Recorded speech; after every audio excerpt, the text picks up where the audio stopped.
Assalamualaikum, my name is Hassan Ahmed and this is your Hassan Academy। तो जैसा कि हमने एक सीरीज़ शुरू करी थी 9th क्लास बायोलॉजी इन 2 मंथ्स। ये मेरा कॉन्टैक्ट नंबर है 033437155657। अगर इस वीडियो के रिलेटेड कोई भी क्यूरी हो तो आप पूछ सकते हैं। तो हमने लेक्चर नंबर 1 में हमने पढ़ा था सेल थ्योरी और डिस्कवरीज के बारे में। अब हम पढ़ेंगे difference between prokaryotic and eukaryotic cell. उससे पहले हम जानते हैं प्रोकार्योटिक सेल के बारे में। ये हमारा है लेक्चर नंबर 2। तो आइए शुरू करते हैं। तो प्रोकार्योटिक सेल होता क्या है? प्रो का मतलब होता है फॉल्स, कैरियन का मतलब होता है न्यूक्लियस। तो क्या बना? False nucleus. प्रोकार्योटिक सेल है फॉल्स न्यूक्लियस। एग्जाम्पल इसके अंदर कौन कौन सी चीज़ें आती हैं? बैक्टीरिया आ जाता है और क्या आता है? सियानोबैक्टीरिया। बैक्टीरिया की टाइप से ये भी स्मॉलर साइज होता है, multiply very fast, no well defined nucleus मतलब वही false nucleus. Genetic material naked because they don't have nuclear membrane, no histone protein. ये क्या होते हैं? यूनिसेलुलर ऑर्गेनिजम्स होते हैं। जेनेटिक मटीरियल नेक्ड मतलब इनके पास क्या नहीं होता? न्यूक्लियर मेम्ब्रेन नहीं होती। जब न्यूक्लियर मेम्ब्रेन नहीं होगी तो जो इसका जेनेटिक मटेरियल होगा वो कहाँ पर होगा? साइटोप्लाज्म में होगा। हिस्टोन प्रोटीन ऐसे प्रोटीन होते हैं जो डीएनए को पैकेजिंग करवाते हैं। जब डीएनए की पैकेजिंग नहीं होगी तो जो जेनेटिक मटेरियल होगा वो बिल्कुल उलझा हुआ होगा। कौन से होते हैं ऑर्गेनिज्म? यूनिसेलुलर ऑर्गेनिजम्स होते हैं। इसके अंदर एग्जाम्पल में आता है बैक्टीरिया और साइनोबैक्टीरिया। शेप प्रोकार्योटिक बैक्टीरिया की अब कितनी शेप होती हैं? 4 शेप्स होती हैं। Rod shaped, circular shaped, comma shape और स्पाइरल शेप। अब इसके जानते हैं कि प्रोकार्योटिक सेल होता कैसे है। सेल वॉल क्या होती है? प्रेजेंट होती है। सेल वॉल कहाँ पर होती है? प्लाज्मा मेम्ब्रेन के बाहर सेल वॉल होती है। फ्लूइड मैट्रिक्स साइटोप्लाज्म भी होता है। No double membrane bound organelle, double membrane bound organelle नहीं होंगे। डबल मेम्ब्रेन में कौन कौन से ऑर्गेनेल आ जाते हैं? Mitochondria, plastid, nucleus. No single membrane bound organelle, single membrane भी नहीं होंगे। उसमें कौन से आ जाते हैं? Endoplasmic reticulum, Golgi bodies, lysosome, vacuole. अब इसके अंदर आपको एक एमसीक्यूज भी दे दिया जाता है कि डबल मेम्ब्रेन बाउंड ऑर्गेनेल कौन से हैं। तो आपको माइटोकॉन्ड्रिया, प्लास्टिड, न्यूक्लियस याद कर लें। सिंगल मेम्ब्रेन बाउंड ऑर्गेनेल कौन से? Endoplasmic reticulum, Golgi bodies, lysosomes, vacuole. इसके अंदर मौजूद क्या होते हैं? खाली राइबोसोम होते हैं, क्योंकि ये हमारे पास नो मेम्ब्रेन, इसके पास मेम्ब्रेन नहीं होती।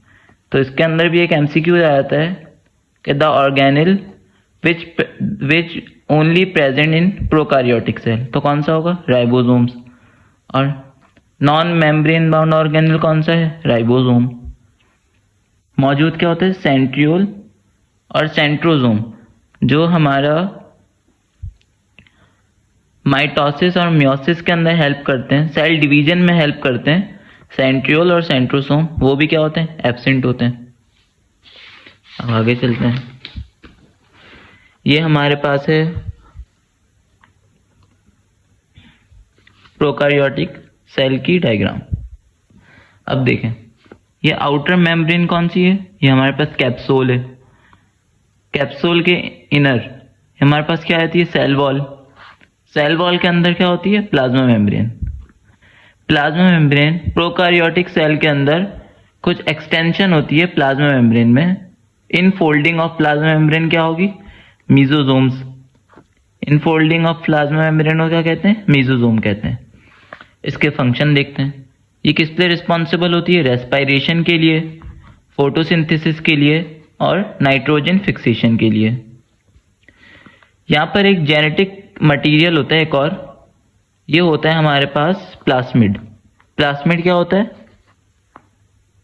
डबल स्ट्रैंडेड भी होता है और क्या होता है? सर्क्यूलर। ये हर बैक्टीरिया के पास नहीं होता, ये कुछ कुछ बैक्टीरिया के पास होता है। अब जिस बैक्टीरिया के पास ये प्लाज्मिड होगा वो क्या होगी, एंटीबायोटिक रेजिस्टेंस करेंगी, एंटीबायोटिक रेजिस्टेंस मतलब एंटीबायोटिक से बचाएंगी है। अब जैसे बैक्टीरिया आपके अंदर कुछ इन्फेक्शन कॉज कर लेता है तो कुछ डॉक्टर एंटीबायोटिक देते हैं, क्योंकि वो उनको पता होता है कि इस बैक्टीरिया के पास प्लाज्मिड नहीं है। जिस बैक्टीरिया के पास प्लाज्मिड होगा उसको एंटीबायोटिक असर नहीं करेगी। और क्या होता है, ये देखें जेनेटिक मटेरियल क्या होते हैं, इनके जेनेटिक मटेरियल क्या कहते हैं, न्यूक्लियोटाइड कहते हैं या जीनोफोर कहते हैं। राइबोसोम्स कहाँ मौजूद होते हैं, प्लाज्मा मेम्ब्रेन के साथ मौजूद होते हैं और साइटोप्लाज्म में मौजूद होते हैं। इनके पास एक और होता है, एमआरएनए के ऊपर राइबोसोम मौजूद होते हैं, उसे क्या कहते हैं, पॉलीसोम्स। अब आइए जानते हैं सेल एनवेलप क्या होता है। कैप्सूल, सेल वॉल और प्लाज्मा मेम्ब्रेन मिलके क्या बनाते हैं, सेल एनवेलप बनाते हैं। आइए जानते हैं जेनेटिक मटेरियल का। जेनेटिक मटेरियल क्या मौजूद होता है, साइटोप्लाज्म, क्योंकि इनके पास न्यूक्लियर मेम्ब्रेन नहीं होती। Genetic material is called nucleoid या जीनोफोर। मेन जेनेटिक मटेरियल क्या होता है इनका, प्लाज्मिड, जैसे बताया क्या होता है, डबल स्ट्रैंडेड होता है और सर्कुलर होता है। हमारा होता है यूकारियोटिक सेल, क्योंकि हम मल्टी सेलुलर ऑर्गेनिज्म है, तो जो हमारा डीएनए जेनेटिक मटेरियल होगा उससे क्या कहेंगे, डीएनए कहते हैं। क्या होता है, डबल स्टैंडर्ड और लीनियर होता है। लीनियर मतलब सीधा शेप होता है, नोन एज प्लाज्मिड। अब कैप्सूल, कैप्सूल हमारे पास क्या थी, सबसे आउटर वॉल थी। It hide bacteria from host immune system. एक हमारे पास बैक्टीरिया क्या होता है, बैक्टीरिया जिसको ऊपर अटैक करता है वो होता है बैक्टीरिया का होस्ट। अब बैक्टीरिया जिसके अंदर चले जाता है उस, जैसे हमारे पास होती है इम्यून सिस्टम होता है। इम्यून सिस्टम का काम होता है बैक्टीरिया या कोई भी इन्फेक्शनस एजेंट लाइक वायरसेस उनसे बचाना। अब जिन बैक्टीरिया के पास कैप्सूल होगा वो क्या करेगा, बैक्टीरिया को हाइड कर देगा, किससे, इम्यून सिस्टम से। Cell wall, it provide shape, protection. अब ये मिलके कैसे बनता है, it is made up of peptidoglycan. इसके अंदर एक और सवाल आ जाता है कि bacterial cell wall is made up of, तो हमारे पास ये पेप्टाइडोग्लाइकन। अब जिस बैक्टीरिया के पास सेल वॉल नहीं होगी तो उसके पास क्या होगा, पेप्टाइडोग्लाइकन मॉलिक्यूल भी नहीं होगा। आइए प्लाज्मा मेम्ब्रेन के बारे में जानते हैं। Plasma membrane is present inner to cell wall. Cell wall के अंदर मौजूद होती है प्लाज्मा मेम्ब्रेन। देखिए सेल वॉल है, सेल वॉल के अंदर plasma membrane. Structurally similar to that of eukaryotic cell. इसका क्या होता है, बिल्कुल सिमिलर होती है यूकारियोटिक सेल में, वही फंक्शन, वही structure, similar. Absolute requirement of every living organisms. इसके अंदर एक एक्सटेंशन होती है प्रोकारियोटिक सेल में, वो होता है मीजोजोम्स। मीजोजोम क्या होता है, इनफोल्डिंग ऑफ प्लाज्मा मेम्ब्रेन को कहते हैं मीजोजोम। इसका फंक्शन रिस्पॉन्सिबल फॉर रेस्पिरेशन में मदद करेगा, फोटोसिंथेसिस और नाइट्रोजन फिक्सेशन में। अब सरफेस स्ट्रक्चर जानने से पहले हम जानेंगे कि फ्लैजिला, बैक्टीरिया, ये हमारे पास है कैप्सूल, ये हमारे पास है सेल वॉल, ये हमारे पास क्या है, प्लाज्मा मेम्ब्रेन। सेल वॉल से हमारे क्या निकलती है, फ्लैजिला भी निकलता है और पिलाय भी होता है।